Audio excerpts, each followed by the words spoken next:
Amid the mundane routines of daily life, idle chatter occasionally sprouts.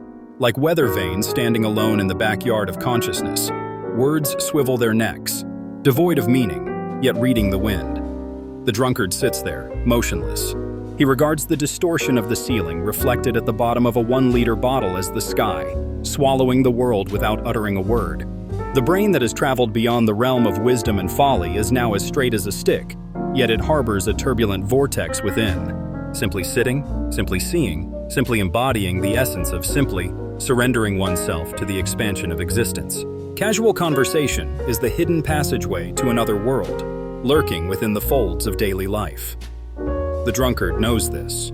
Therefore, his words always stop just short of being spoken, and in the silence, he becomes a stick, becomes the wind, and recites what cannot be spoken, causing philosophy to burst forth. Between laughter and tears, the lining of the world becomes visible. Turning his back on the world's clamor, the drunkard buries himself in the grass and trees, forgetting the weight of time. The fragments of a great dream are pursued in an invisible form. In the forest of idle talk, Suisei engages in dialogue with his own shadow, and his gaze, as vast as a stick, continues to search for the distant horizon of the world. Unbound by the vastness, he seeks to embrace it, striving to uncover the true form of freedom. From the thicket, no, from the stick, the rustic Suisei, a follower of dreams and death, wields his pen.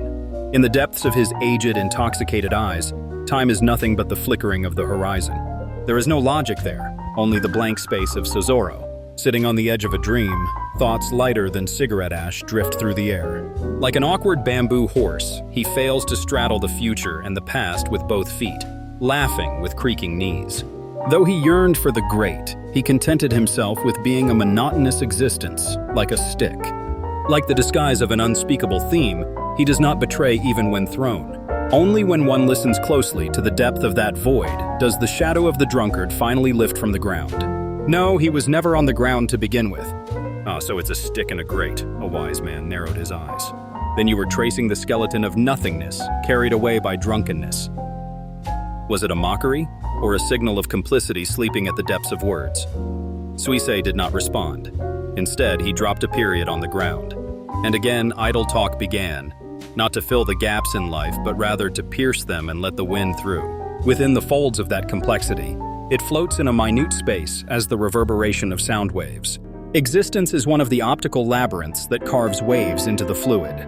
The whisper behind the dream of the rod crosses time and space, and if one follows its invisible trajectory, the framework of perception fragments, and the infinite breadth of the rod overflows.